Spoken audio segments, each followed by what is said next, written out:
para que ustedes puedan irse temprano a casa, pero quería aprovechar para que esto que estuvo pendiente se comente, que es importante que usted lo reciba.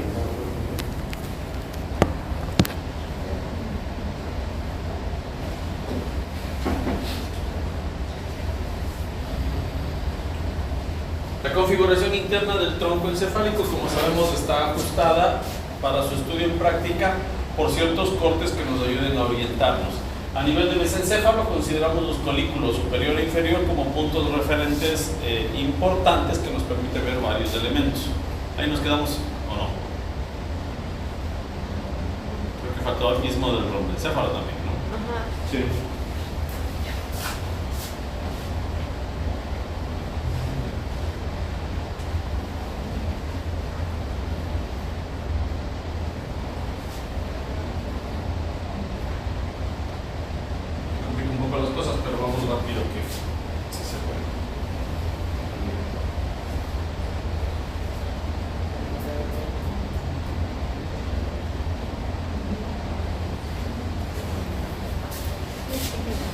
Para comentar algo que sí me acuerdo haberles dado, era que fue motivo de pregunta de examen. Usted podía identificar el corte, la emergencia del trigémino por la salida del nervio, ¿no?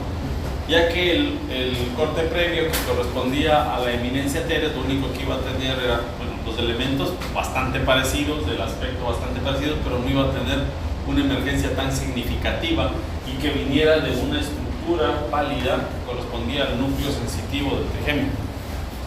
Entonces, de esta referencia era importante tomarla en cuenta como parte de los elementos que utilicemos para distinguir lo que nos correspondía a elementos de la protuberancia anular. Ahora, dentro de lo que habíamos descrito, si usted se acuerda, dijimos que las fibras pontinas, al haberse acumulado a este nivel, fruto de la migración de las láminas alares y de la organización de núcleos pontinos que generaron las fibras que se decusaban a este nivel, hacían que todos los elementos del tegmento anterior se desplacen, se aplasten, y lo que inicialmente tenía una alineación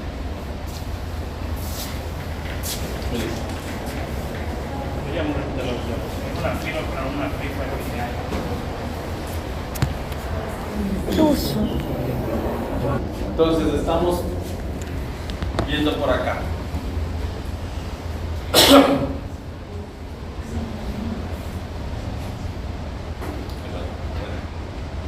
Nunca había pasado, pero acabo de ser calificado.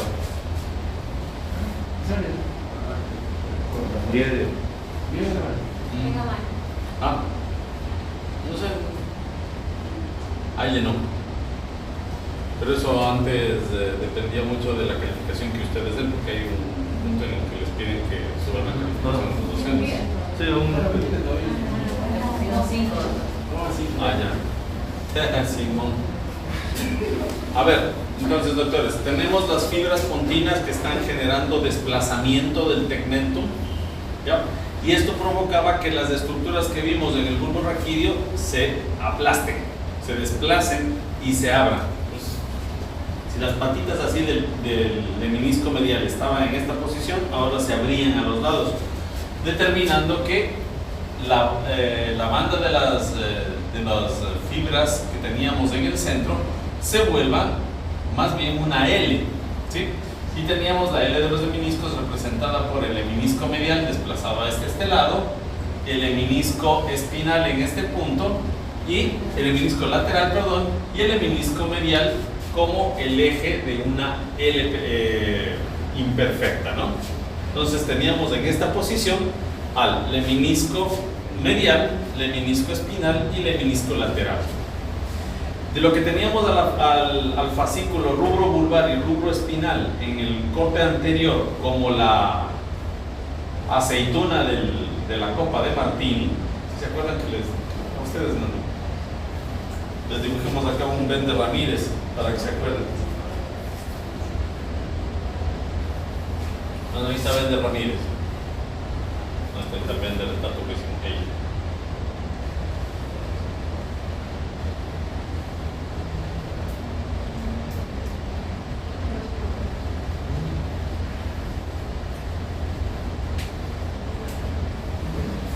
aquí está tomándose su martini, ¿no? Entonces aquí está el lemnisco medial, el lemnisco lateral y el lemnisco espinal, lo que tiene forma de L, por lo que se llama la L de los lemniscos. Y el martini tiene su aceituna. Entonces la aceituna es el haz tegmental central. Ya, de ahí tenemos los núcleos motor y sensitivo del trigémino, que son los ejes constitutivos, y vamos a tener el fascículo tectoespinal y el fascículo longitudinal medial toda la vida en el punto central. Entonces, ustedes se dan cuenta, fueron desplazados hacia atrás y abriéndoles ligeramente. Acá podemos ver la cavidad del cuarto ventrículo. A este nivel estaríamos a nivel de la viendo parte de los cordones teres y no veríamos todavía las estructuras que corresponden a la sustancia ferruginosa. ¿Ya? Pero acordémonos entonces del Bender Ramírez y de la L de los lemniscos, que es la parte que nos interesa.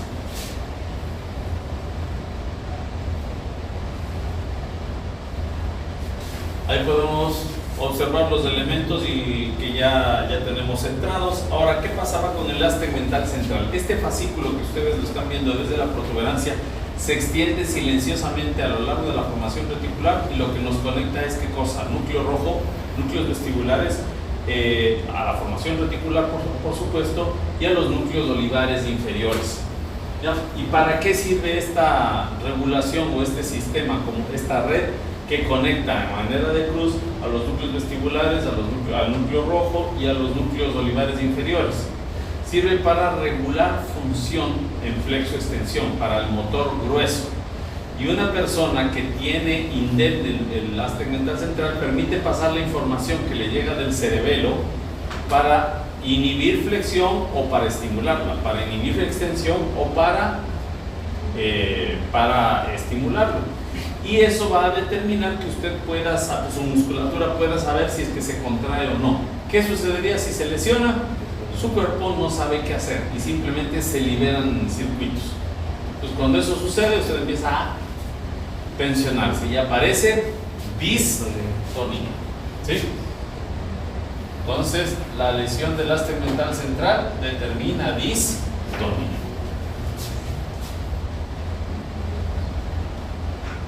¿Ya? Otra imagen, ¿no es cierto? El diablo con las barbitas a los lados.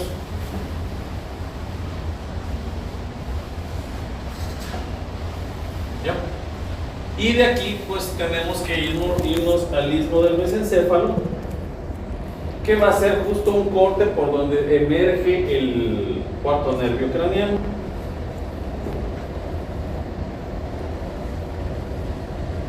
Siendo fieles al proceso, recordemos que primero nos basamos en el aspecto para podernos orientar, y este tiene la forma de una garrapata, ¿no? Si se puede dar cuenta. La protuberancia, si es que yo le corto justo cuando va a empezar el mesencéfalo, un poquito por debajo del surco pedúnculo pontino, tiene este aspecto. ¿Sí? Aquí vemos las protuberancias justo cuando va a concluir, y aquí un poquito de lo que sería ya más arriba el mesencéfalo. Entonces, ¿qué tenemos? Vamos a encontrar los mismos elementos de la protuberancia, pero ya organizada para dar lugar al mesencéfalo. En este proceso ya estaríamos en el borde superior, es decir, donde está el velo medular superior, por tanto ya podríamos ver el locus ceruleus, y podríamos encontrar elementos tanto de mesencéfalo como de protuberancia. Por eso tenemos que estar alertas, porque a veces se van en el corte, para que no nos desorientemos. Entonces, ¿cuáles van a ser el elemento característico que nos llame la atención? El nervio troclear visible que está saliendo, más no el núcleo. Al núcleo lo vemos más arriba, ojo. Y segundo, el velo medular inferior. ¿Ok? ¿Cómo nos vamos a orientar por el aspecto? Pues la pinche garrapata. ¿Estamos? Ya. De ahí los elementos los vamos a seguir viendo. Ahí está la garrapata, guapísima, ¿no es cierto? Vemos la tinción. Vean cómo la L de los lemniscos se le ve aquí en toda su magnificencia, con los mismos elementos que ya sabíamos, ¿no es cierto? Lemnisco medial, lemnisco espinal y lemnisco lateral. Aquí, si ustedes se dan cuenta, ya están los núcleos de los colículos inferiores. El menisco lateral, ¿qué función tenía? El menisco medio. El menisco lateral. Llevó funciones funciones auditivas. Entonces, ¿dónde termina el menisco lateral? Colículo. En el colículo inferior. Si es que yo veo acá colículo inferior, ¿qué voy a esperar? Que el menisco lateral empiece a meterse acá. Si usted ve como un poquito de acuciosidad, va a ver cómo estas fibras empiezan a hacer una especie como de pincita, porque empiezan a meterse ahí. ¿Sí? Ya vamos a ver eso en el corte más alto del mesencéfalo, pero ya se puede ver un poquito lo que el lóbulo empieza a entrar. Esta parte en la superficie, entonces, ¿a qué correspondería? En la superficie, si es que yo aquí veo el menisco lateral y está acá, superficial, cerca del colículo inferior, ¿quién quiere ganarse 5 más? En la configuración externa, a este sector, ¿a qué correspondería? A ver, ¿quién es piloso? El ¿Ven? No, este es el lateral.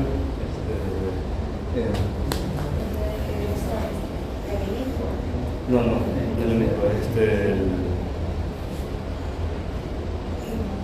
En la configuración externa, el trígono del menisco lateral. ¿Sí? Entonces vamos viendo las estructuras, ¿no es cierto? Los pedúnculos cerebrosos superiores ya lucen acá en bulto, ¿no es cierto? ¿Por qué sabemos que son los pedúnculos cerebrosos superiores? Porque son todas las fibras que están saliendo del cerebelo o ingresando al cerebelo en relación a los pedúnculos que son visibles como cruces a este nivel. Recuerden que la protuberancia anular tiene los pedúnculos cerebelosos medios bien delimitados, los superiores que se cruzan y hacen el trígono que estábamos diciendo, y los inferiores que forman los cuerpos restiformes. Si usted tiene pedúnculo, las fibras están así cruzadas, por eso los podemos ver como ingresan. Entonces las fibras que quedan por afuera envolviendo a estas van a ser el menisco lateral, el menisco medial y el menisco espinal. Ahí tenemos el de los meniscos todavía. El haz tegmental central, por supuesto, porque tiene que llegar al mesencéfalo buscando el núcleo rojo. ¿Sí? Y aquí vamos a tener lo que ya sabemos, ¿no es cierto? El fascículo tectoespinal, el fascículo longitudinal medial, y estas áreas blancas que serían núcleos, porque los núcleos son pálidos, corresponden al locus ceruleus. ¿Ya? Acá tenemos el velo medular inferior y acá está teñido la emergencia del troclear. ¿Ya? Recordemos que el troclear sufre cruce, ¿no? Las fibras de la derecha giran a la izquierda y viceversa. Pero por una doble decusación en el interior, eso no implica ninguna connotación de tipo funcional, derecha, izquierda. Acá ven, dense cuenta ustedes las fibras corticoespinales, ¿de dónde vendrán? De los pedúnculos cerebrales, y empiezan a ingresar a la médula atravesando las fibras pontinas, que aquí no son muy numerosas. ¿Ya? Y acá podemos ver fibras frontopontinas. ¿Ya? Y estas son las fibras que vienen desde la corteza, ¿se acuerdan? Vimos recién, ¿no es cierto? Las fibras cerebro-córtico-pontinas. ¿Ya? Son las fibras que van a venir desde la corteza cerebral, concretamente del lóbulo frontal, y van a dirigirse hacia los núcleos pontinos para hacer sinapsis ahí, y de ahí alimentar la información aferente del cerebelo, que va a entrar por las fibras pontocerebrosas.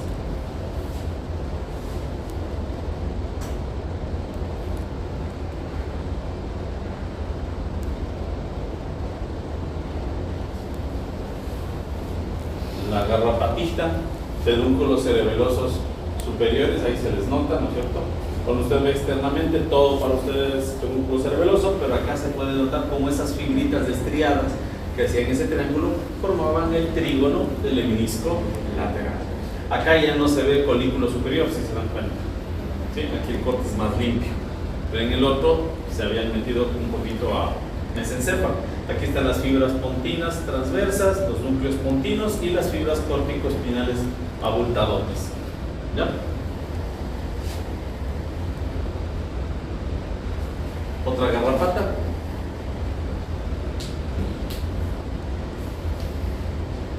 Ustedes saben que el examen final va a ir con esto, pero no sé si es mi deber que estén aclaradas algunas cosas.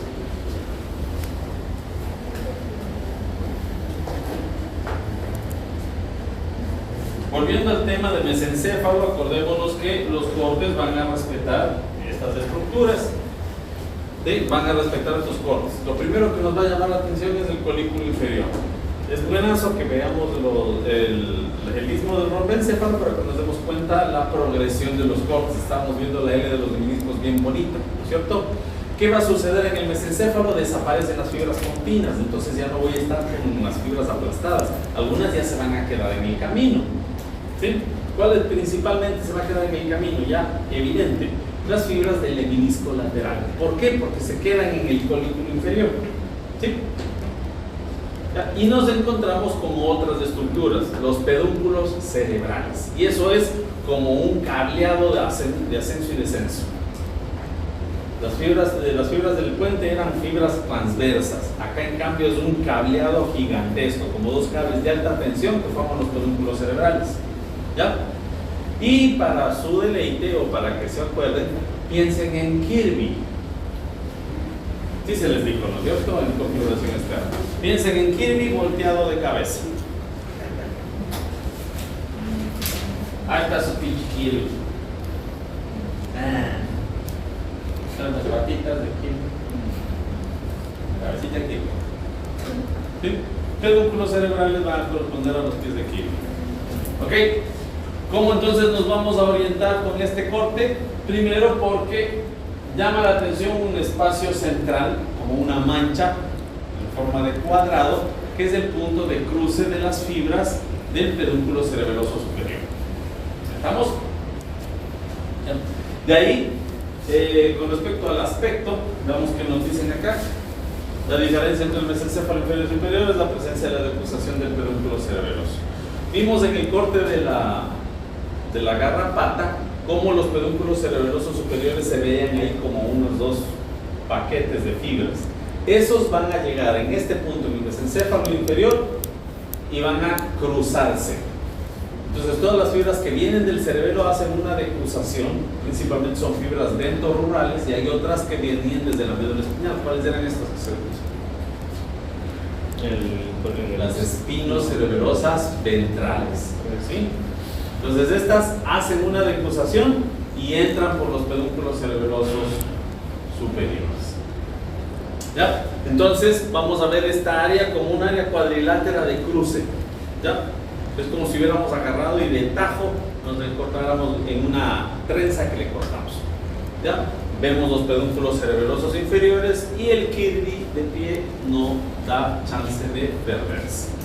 ¿Qué elementos característicos vamos a denotar ahí? El núcleo del cuarto nervio craneal. Recuerden que en el istmo que veíamos el nervio emergiendo, pero el núcleo está más arriba. La referencia es la sustancia gris periacueductal. Este es el acueducto de Sigri y la sustancia gris periacueductal está alrededor. Aquí podemos observar los núcleos de los troqueares. ¿Sí? Y desde este punto, pues las fibras se van a dirigir hacia atrás y se genera la decruzación. ¿Estamos? Ya. Entonces, para no perdernos, busquemos la sustancia gris periacueductal que va a tener sus núcleos y un área cuadrilátera en el centro, en el tegmentum, por delante del tegmentum, que nos va a referenciar para no perdernos o confundirnos con el corte de mesencéfalo o de istmo del rombencéfalo.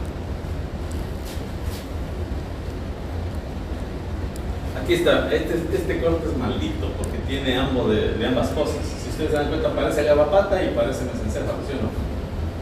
Estos son los que se les ponen en los exámenes, ¿no? Que lloren. Si ustedes se dan cuenta, hay sustancia gris periacueductal. ¿Usted qué tendría en la garrapata? Velo medular superior. ¿Sí? Aquí ya está bien definido. Entonces usted ya sabe que está en mesencéfalo. Si es que yo veo áreas pálidas a este nivel de la sustancia gris periacueductal que no hay en istmo, yo sé que eso es núcleos del nervio tronqueal.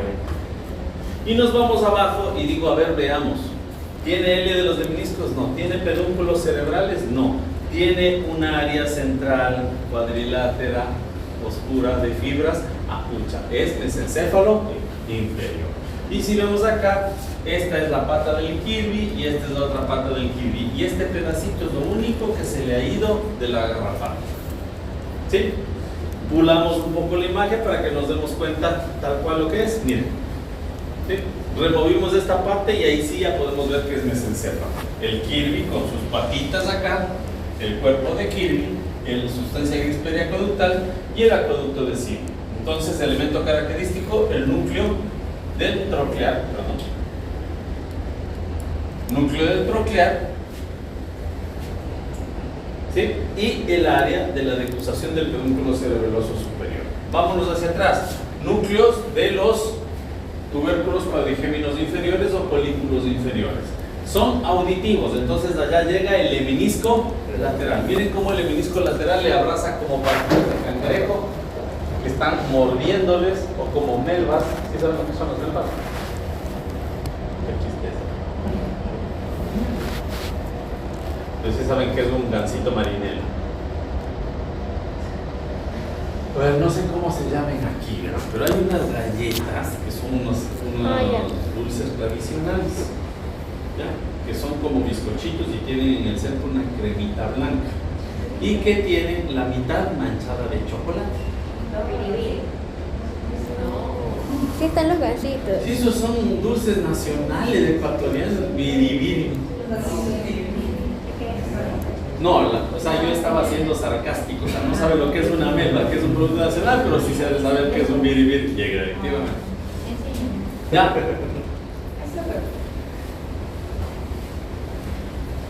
Eso. ¿No se llaman lenguas de gato? ¿Mande? Lenguas de gato, algo así. Lengua de gato. Algo así le dicen también. Busque su celular, la doctora Salas de una le encontró. Entonces, miren, si encuentran la melva, busquen, infeliz, busquen. Ambiéntense con cositas nacionales. ¿Ya? La melva del colículo inferior les avisa que están en colículo inferior. ¿Ok? Nos vamos hacia adelante y vemos la sustancia, el lemnisco medial y el lemnisco espinal, que son los que quedaron, pero ahora ya no están dispuestos formando una L. Ahora se forma una banda, es la banda de los lemniscos. Y podemos ver el fascículo, el núcleo mesencefálico del trigémino, que emite sus fibras y para reemplazar al lemnisco espinal en el punto central, formando el lemnisco trigeminal. ¿Okay? Acá la sustancia negra, locus niger, que va a ser la base del pie de Kirby o del pedúnculo cerebral. Y aquí vamos a tener en el área central las fibras piramidales, las córtico-espinales y las córtico-nucleares. Hacia adentro y hacia adelante las fibras frontopontinas, las que salen de la corteza frontal y se van a los núcleos pontinos. Y lateralmente las fibras parieto-occipito, temporo-pontinas, es decir, de todo el resto de hemisferios que se dirigen al cerebro, para que vean que toda la información sensorial y la motora tiene que pasar por el filtro de los núcleos pontinos. ¿Ok? Ya. Acá tenemos también el núcleo interpeduncular. Este núcleo es importante porque es el primer núcleo que se ve del sistema de recompensa, ya que forma, que se une a la porción anterior del núcleo caudado, el hipotálamo, y que junto con el locus accumbens y este núcleo son los que determinantes en la selección de placer, de estímulo y de adicción. ¿Sí? Es el que se activa cuando usted se desespera por contestar un mensaje en el que usted reflexiona. ¿Sí? O por el que usted apuesta hasta la abuelita para ganar una carrera, ¿no? Cuando se vuelve ludópata. Es precisamente el que activa sistema de recompensa y deseo. Cuénteme, doctorita. Entonces, ¿qué elementos eran los del sistema de recompensa? El núcleo caudado, porción anterior, locus accumbens, hipotálamo y núcleo de interpeduncular. Listo. Aquí otra imagen tal vez un poco más turba y ahí está, pero no hay pierde. Si se dan cuenta se forma un cuadrado en la decusación. Los colículos y miren la manchita como una melva, ¿sí ven? ¿Ya? Entonces si ven la melva, ya saben que ahí está el lemnisco. Entonces lemnisco medial, lemnisco espinal, núcleo trigeminal mesencefálico y aquí ya estarían las fibras de... perdón. Una cosa interesante, miren la formación reticular, aquí se ve, mejor dicho, la sustancia negra. Miren, hay una parte muy pálida que es la pars compacta y otra que está mezclada con la formación reticular que es la pars reticular, ¿no? ¿Ya? Sustancia negra productora de dopamina es la que controla parte del sistema extrapiramidal. Cuando esta falla, cae la dopamina en los núcleos de la base y empezamos a tener Parkinson.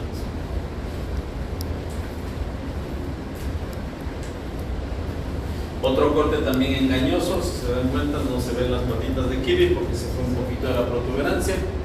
¿Sí? También es un punto intermedio. Ahí el núcleo del patético nos delata. ¿Qué otra cosa nos ayudaría? Miren, hay sustancia gris periacueductal y colículos y ahí está la melva. ¿Qué tendría si es que sismo de del bromencéfalo? Velo medular superior. Ahí está el núcleo del patético para que se acuerden. Vamos al nivel superior ya para darle por terminado el asunto, por finiquitado. Miren ustedes, lo más llamativo es que en vez del cuadrado acá tenemos los núcleos rojos, ¿sí? Los núcleos de los nervios craneales a este nivel van a ser oculomotores también, sí, pero va a ser el motor ocular común que destaca. Entonces el elemento característico, ¿cuál va a ser?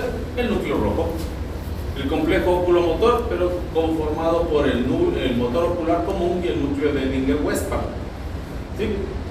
Y el colículo superior, que en este caso es de tipo visual, ¿sí? No visual, oculomotor también. ¿Ok? Al nivel de los colículos superiores van a recibirse fibras para el control de los reflejos fotomotor, consensual, ¿sí? De acomodación.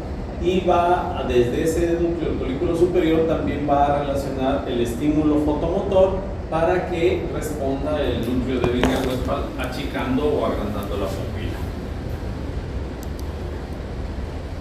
Miren ustedes ahí, no tenemos el cuadrado, tenemos una escotadura bien llamativa y podemos observar de atrás hacia adelante los núcleos de los colículos superiores. Nos vamos a los lados, banda de los lemniscos, lemnisco medial, lemnisco espinal. Nos faltaría el lemnisco trigeminal. Tenemos una sustancia gris periacueductal con dos grandes núcleos, ¿sí?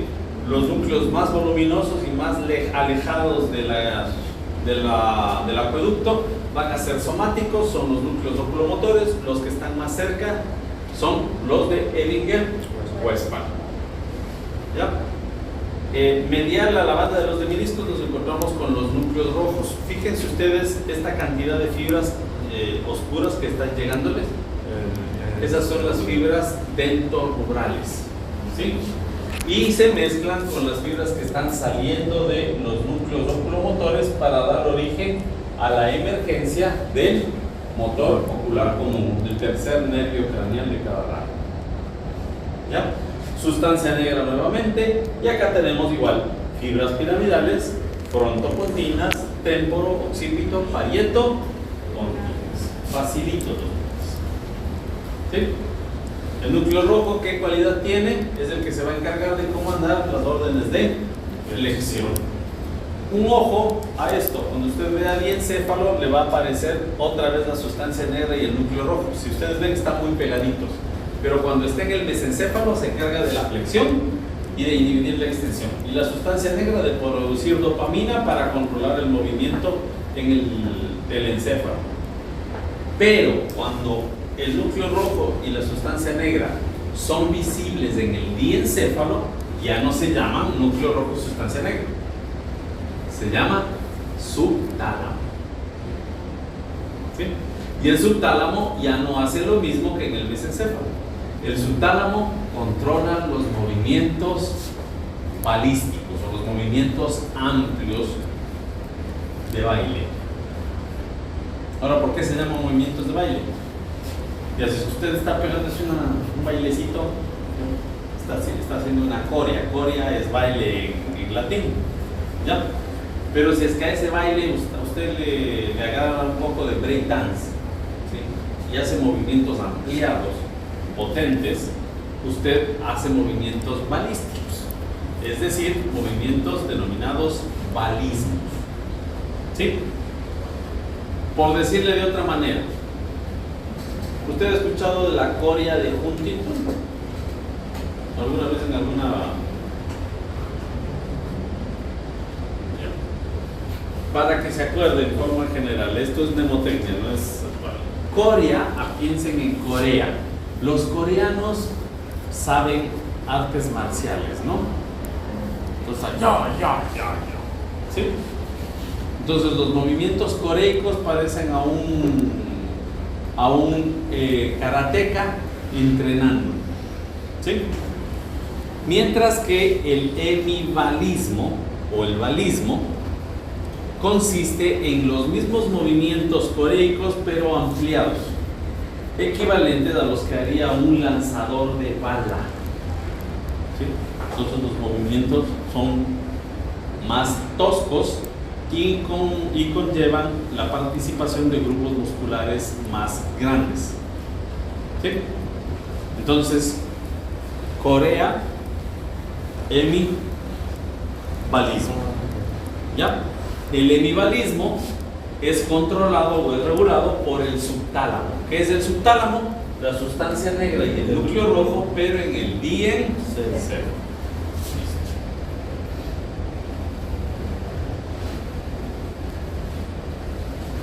Miren, los núcleos rojos están ahí muy claramente visibles. Ahí está la sustancia muscular caudal, núcleo oculomotor y el Edinger hueso. Ya, y ahí está precioso. No hay piel. Acuerden siempre que la atención da a los núcleos pálidos y las fibras teñidas.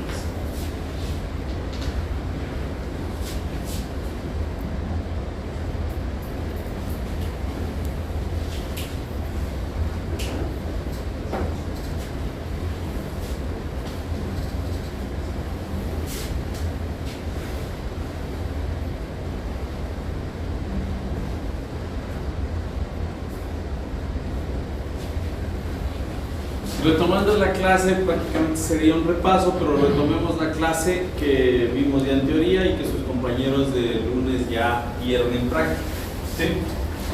Después de que veamos mesencéfalo, vamos a hacer una sola revisión de los especímenes para ver diencéfalo y cerebelo juntos, ¿okay? Y de hecho podremos hacer una revisión también del tronco encefálico. Entonces, miren ustedes. Acá tenemos que primero, para hablar del espécimen, tenemos que hablar de configuración externa e interna. La configuración externa implica aspecto, y relieves y relaciones. Las relaciones, ¿cuáles van a ser del cerebelo? Considerando que es una estructura oval de 10 por 6 por 5, más o menos, como decíamos, tiene que relacionarse con el tronco encefálico hacia adelante, dando una cara anterior, con la tienda del cerebelo hacia arriba, dando una cara superior, y con el hueso occipital, con la concha del occipital, dando una cara inferior. Las caras, los hemisferios cerebrales van a tener extensiones en su cara anterior, lateralmente, y en los extremos debido a la disposición de esta fosa, ¿no? De la fosa posterior. Aquí podemos observar cómo el cerebelo se ha amoldado a la cavidad, dando este aspecto de tienda, que aquí está muy clarito, y una base redondeada que también se da merced al hueso. Concluimos entonces que el tejido cerebral, el tejido encefálico, se ajusta al continente que lo tiene. Y en este caso el cerebelo va a estar separado, completamente aislado del espacio supratentorial, puesto que aquí está el tronco encefálico ocupándolo. Y al ocuparle también le genera una escotadura, ¿ya? Denominada escotadura anterior. Hay una escotadura posterior también que resulta del espacio que queda por el crecimiento desproporcionado entre hemisferios y vermis cerebral. Dicho esto, pues sí, el cerebelo tiene una estructura central denominada vermis o gusano y las estructuras hemisféricas laterales que tienen el aspecto como de las alas de una polilla.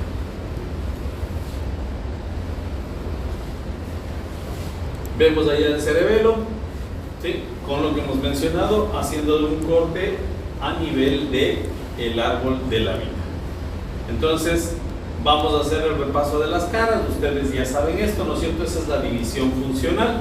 Considera la cara anterior, la cara, esos lóbulos, cara anterior, cara inferior y cara superior. La coloración nos permite, por la fisura primaria, separar al lóbulo primario, el lóbulo principal, el lóbulo posterior o medio y el lóbulo flóculo nodular. El lóbulo principal corresponde al espino cerebelo. El lóbulo ponto cerebeloso o el ponto cerebelo, que está representado por los hemisferios cerebrales y la mayor parte del vermis inferior. Y el vestíbulo cerebelo, representado por el flóculo nódulo. ¿Sí? ¿Cuáles son las funciones del vestíbulo cerebelo? Equilibrio, ¿sí? Bipedestación, eje de gravedad y desplazamiento. ¿Cuál va a ser la función del espino cerebelo? Coordinación de los movimientos gruesos, ¿no? Ya, y el neocerebelo, o más bien dicho, el ponto cerebelo, movimientos refinados. ¿Qué es lo que sucedería si se daña parte del ponto cerebelo? Distante al vermis. Nada. ¿Sí? ¿Por qué? Porque por la conexión estereotípica que tiene de las células, acabamos de verlo en clase, ¿no es cierto? Sí. Por la conexión de las fibras granulares, por las fibras horizontales de las neuronas glandulares, puedo grabar información cerebelosa del lado derecho en el lado izquierdo, de mi mano en la información en la corteza de pie. ¿Sí? Eso siempre y cuando sea lateralmente.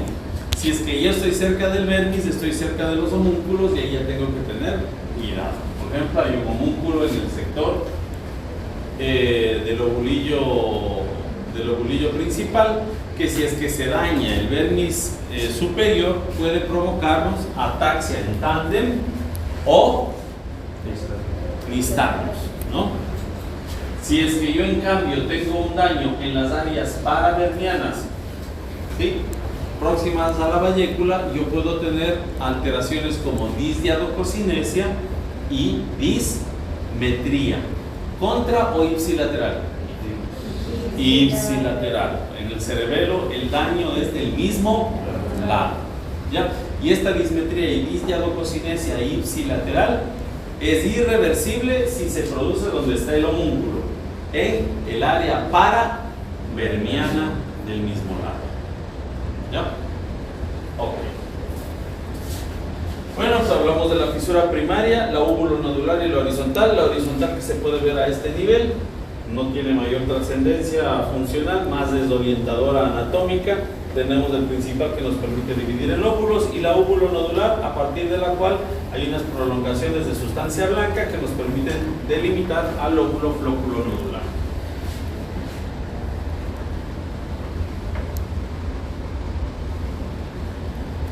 División funcional, que ya vimos, de otro autor, y la división embrionaria o del desarrollo filogenético, que nos describe língula y nódulo y flóculo, arquicerebelo, vermis cerebeloso teñido de azul, paleocerebelo, y el resto en amarillo, los dos hemisferios, neocerebelo.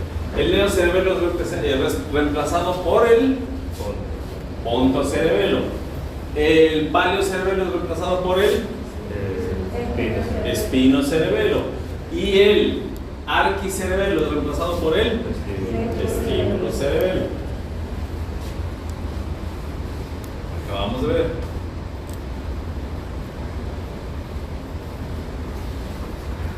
Esta es la asociación. En esta imagen se ve tanto el desarrollo filogenético como la distribución funcional del cerebelo. ¿Ya? Si es que es una redistribución funcional, pero con las mismas asignaciones, quiere decir que si es que arquicerebelo se encargaba del equilibrio y la posición, el vestíbulo cerebelo, ¿qué va a hacer? La misma cueva.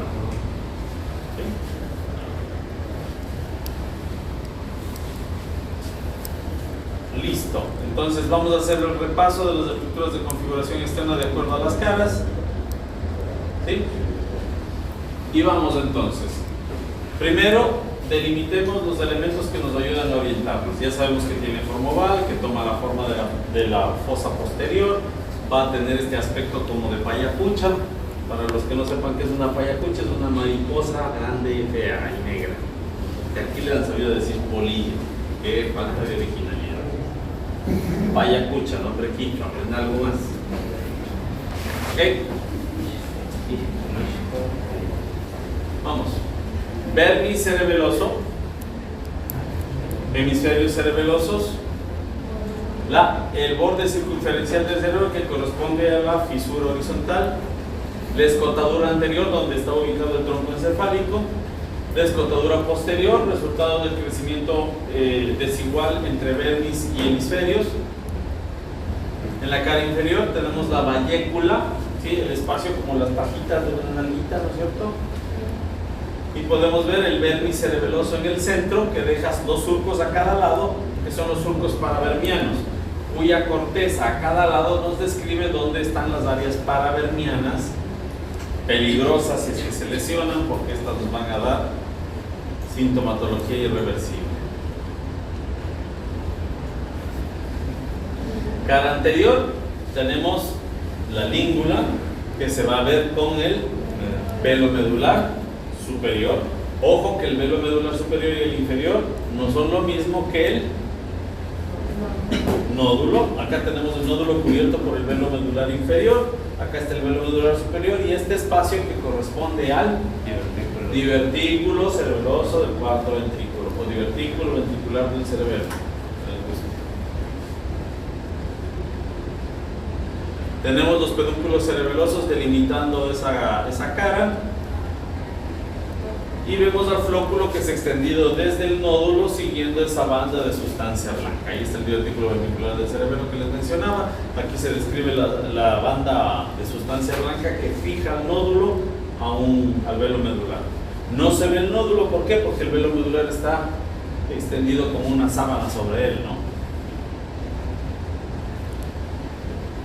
Ya, otro componente, el paraflóculo o amígdala cerebral, que viene desde la úvula, dando esa asociación como de istmo de las fauces que habíamos mencionado. Tenemos las amígdalas cerebelosas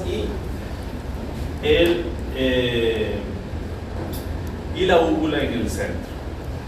Ahora, es importante considerar, ¿no es cierto?, la distribución funcional, que más bien es para mortificarles un poquito por los elementos, aunque funcionalmente también nos ayuda a orientarnos por la estructura y actividad de cada sector. Primero vamos a tener la fisura horizontal, que nos permite dividir las caras con precisión. La fisura horizontal intercrural, dijimos ya que nos ayuda a localizar el flóculo y a través del flóculo llegar directamente al décimo nervio craneal. Es una referencia anatómica para cirujanos, pero que vale la pena que usted identifique, porque si lo ve en el espécimen puede encontrar enseguida el nervio. Vemos entonces la fisura primaria, el óvulo principal y el óvulo posterior, ¿no es cierto? Y podemos ubicar la língula adelante, que se veía en la cara anterior, atrás de la cual está el ovulillo central. Detrás del ovulillo central está el culmen. A los lados, esa superficie de corteza toma el nombre de lobulillo cuadrilátero en su parte anterior. Después de la fisura primaria tenemos la caída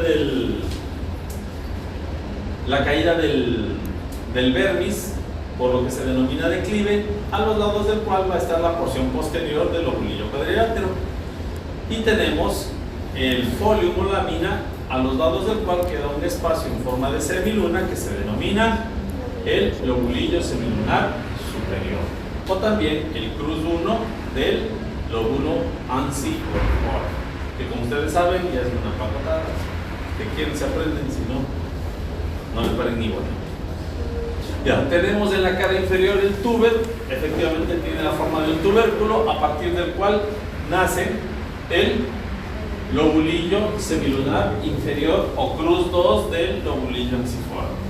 Vemos hacia abajo una parte del vermis que tiene forma de prisma piramidal, por lo que se llama pirámide, a los lados del cual emergen dos porciones o un lobulillo que tiene dos segmentos, por lo que se le llama digástrico, ¿no? Porque tiene dos dientes. Tenemos en el centro la úvula, que a los lados va a presentar las amígdalas. Otra vez hacemos alusión a este istmo de las fauces,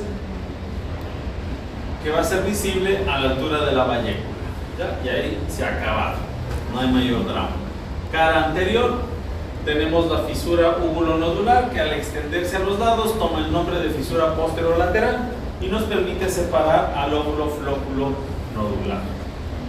¿Sí? Aquí tenemos algunas partecitas de espécimen cadavérico que se les va a socializar a la práctica para que usted pueda revisar y que ya luego haremos la confrontación en las maquetas hiperreales. ¿Sí? Está bonito, necesito la vallécula, las amígdalas, aquí sí parece, pues no, amígdala y óvula. ¿Ya? Miren los flóculos que parecen ojitos de cangrejo. ¿Sí? Ahí está la nalguita. Miren el flóculo, los ojitos de cangrejo que siempre ayudan. La fisura horizontal, no hay pierde, entonces no hay mucho lío. ¿Sí? Ahí está, igualito.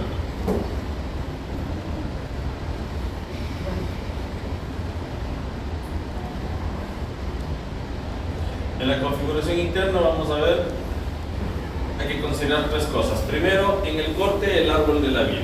¿Sí? El árbol de la vida nos permite ver qué cosa, la sustancia blanca y sustancia gris distribuida en lobulillos, láminas y laminillas. Estas folias y laminillas son el resultado del plegamiento de la corteza para otorgar más espacio y por tanto mayor funcionalidad del cerebelo en reducido espacio. Cuando hay un corte cadavérico, la sustancia blanca rodeada de la sustancia gris, esto se denomina árbol de la vida. Podemos incluso determinar cada uno de los elementos que ya habíamos mencionado. ¿Qué es importante tomar en cuenta acá? Los núcleos de la base, ¿bien? Desde el más externo hasta el más medial o viceversa, el fastigio, que está fastidiado de ser el más cercano al cuarto ventrículo, el interpuesto, que es el globoso y el emboliforme, que están aquí, y finalmente el dentado, que es el más moderno. Entonces, desde más primitivo a más moderno se los puede ver a nivel de la sustancia blanca del cerebelo. ¿Cuáles van a ser los cortes de los que vamos a verlos? Vermis del cerebelo o núcleos cocleares. Aquí vemos el vermis inferior. Ya podemos observar el núcleo dentado, el globoso emboliforme y el fastigio, que son los que nos interesan ver en la configuración. Vemos la tinción de mielina.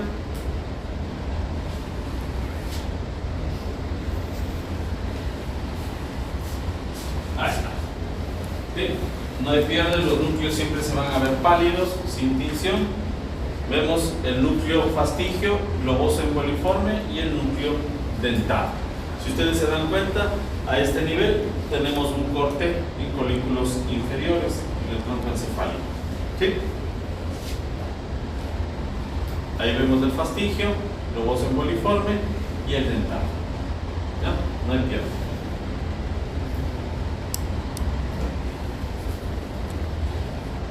Vemos a la altura del divertículo ventricular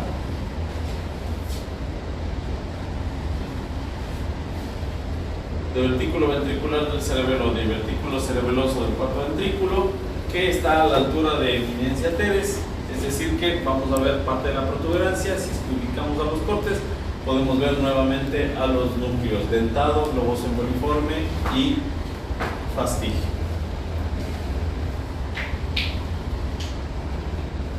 ¿Ya? Aquí tenemos, ¿cierto? Núcleo emboliforme, núcleo globoso y el núcleo fastigio. ¿Sí? Por acá podemos ver un poquito del núcleo dentado y podemos ver los pedúnculos cerebelosos superiores visibles ahí. Y aquí estamos, ¿cierto? Complejo vestibular, el núcleo dentado. Ahí tenemos el globoso boliforme y el fastigio.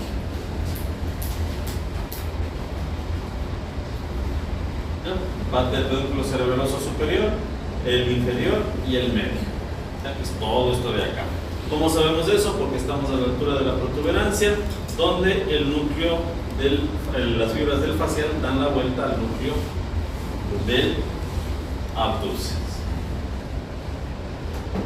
Las folias, histológicamente, lo que nos interesa establecer es cómo se organizan a nivel de la corteza, y ustedes ya saben eso más que de memoria. Está demorándose un poquito en leer la diapositiva, pero ¿cuáles son las tres capas de la corteza cerebelosa? Molecular, Purkinje y granulosa. ¿Cuáles son las células que forman la capa molecular? Estrellada y cesta. ¿Y la granulosa? Células granulosas y de Golgi tipo 2. Ok, aquí tenemos, ¿no es cierto?, Purkinjes, la granulosa que se ve porque se llama así, la molecular porque es más dispersa y tiene más células de glía. Eso es todo, estimados doctores. Miren qué facilito que está cerebelo. A huevo. 10 sobre 10 para todos, ¿verdad? Sí, muy bien. Bueno, doctores, entonces prestemos atención a eso.